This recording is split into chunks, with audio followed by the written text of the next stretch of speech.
Hey everybody, I am Sarah. Welcome back to Overkill Reviews. This is BangerTV's weekly heavy metal review show. Things have been busy for me over in Finland. My band Smolder, we just released our second studio album. It is called Violent Creed of Vengeance. It is out now via Cruz del Sur, and we'll be touring Europe in the fall. August 31st, September 17th is the goal. And you can follow along and see the dates once they get announced at smolder.bandcamp.com. Let's get into it. So this week I am reviewing the fourth studio album from one of my favorite modern heavy metal bands who hails from Lancaster, England. They play a style that I'm generally not very interested in, which is white metal or Christian metal. Their sound, as opposed to the lyrics, are a blend of poppy 70s radio rock mixed with the new wave of British heavy metal and proto-metal, and they have been described as medieval metal.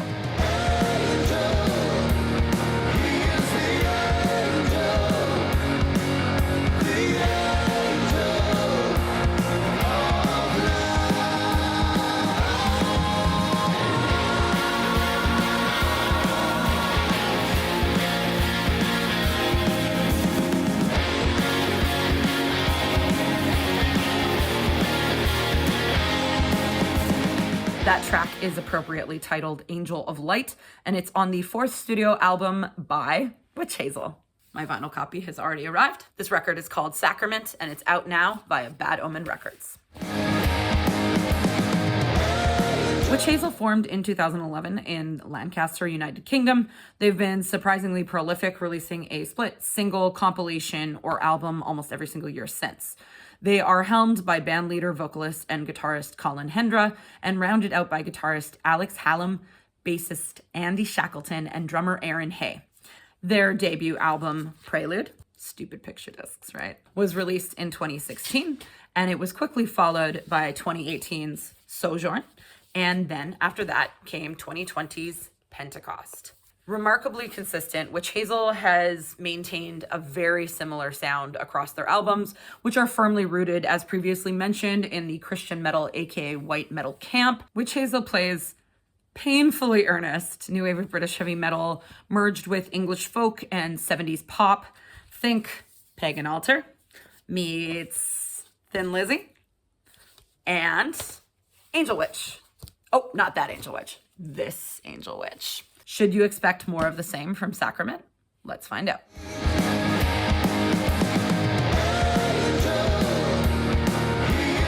So, on Sacrament, you should expect a lot of catchy, kind of simple, repeating choruses and repeating sections that will have you bobbing your head along.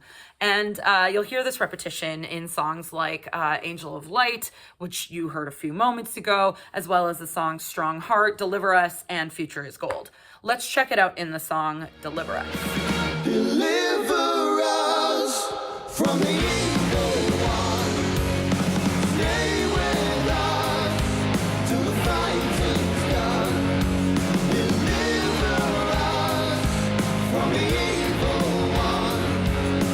Be with us till the battle's won. You hear this section of the song twice, and you do hear it more than twice in the song, and you're ready to sing along. And if you think about bands and songs that use this technique, it definitely makes songs that are very memorable and hooky and easy to sing along to, which means that live shows are real fun because singing with other people rules.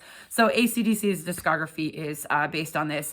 Angel Witch from the album Angel Witch by the band Angel Witch is based on this. Except Balls to the Wall does this. Judas Priest Breaking the Law does this. You got Another Thing Coming, Painkiller. Slade's Come On Feel the Noise, which has been obviously covered by Quiet Riot.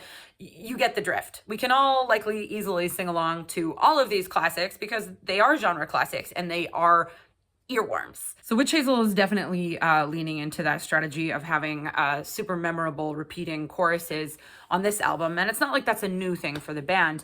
If you take a look at Pentecost, for example, both opening tracks, He Is the Fight and Spirit and Fire, and then later on, I Will Not, all of those songs have lots of repetition. And that's WYTCH HAZEL's bread and butter. And I wish more bands would embrace that repetitive chorus life.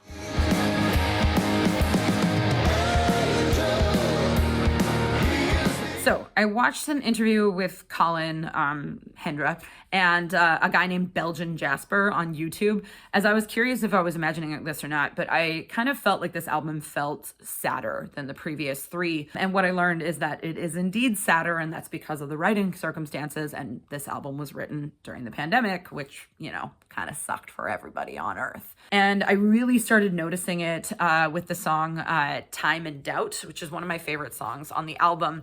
I'm going to read a section of the lyrics because it's such a melancholic song and it really bummed me out. All I used to know, it was simple. How can I reclaim that innocence? Now surrounding me, death and darkness. This is anything but innocence. Feels like I can't cling to truth anymore. Striving it all seems in vain. Longing for light that is simple and strong. The hope that I will live again. It then starts shifting into a vocal-only ending with layered vocals. And it feels so sad and so downtrodden. And there's stark lyrics repeating over and over. We're going to check that out.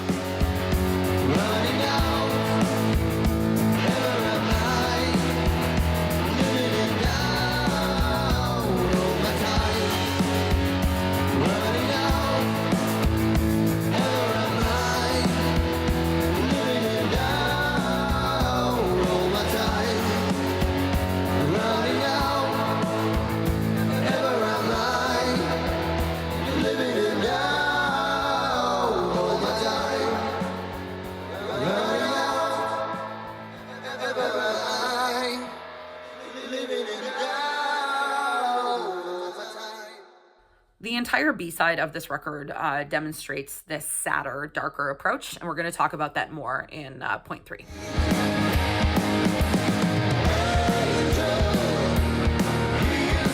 Opening with the instrumental Gold Light, the B-side of Sacrament marks somewhat of a tonal shift. It's giving me the same vibes that Orchid leading into this Lord of this World gave me on Master of Reality, even if Gold Light is much brassier with far more instruments than Orchid was. That setup in Gold Light into the song Endless Battle, which might be one of the best tracks on the album, works quite nicely. And then from there, it goes into Future is Gold, which another highlight of the album, which features layered vocals, beautiful plucked guitar, really pleasant, would not be out of place on the soundtrack to Princess Bride. This B-side is really quite indicative of the fact that Colin actually hoped to release a solo album and has previously done solo acoustic shows. For example, he was a last-minute addition to the 2022 edition of Muscle Rock.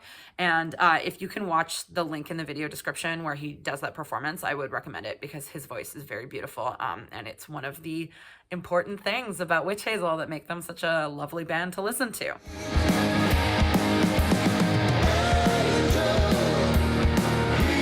I've already listened to Sacrament about 15 times, but I kept questioning while I was listening to it if I actually liked it yet. From a functional perspective, all the pieces are absolutely here, but I do feel like I've heard this before, albeit the tonal shift on the B-side did challenge that notion. As I've previously mentioned, like Witch Hazel are remarkably consistent songwriters, and it's kind of making me feel like as a super fan that I've heard this before on Sojourn and Pentecost. And I've seen a lot of comments on the internet, people saying that this is a huge leap forward in songwriting.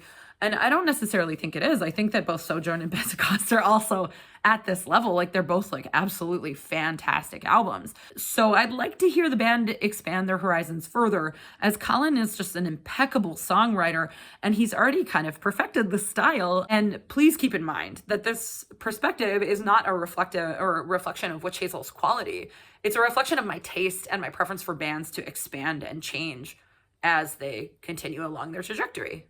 I'm not a huge fan of bands that maintain sound. I think I like it when they get weird and delicious with it, you know?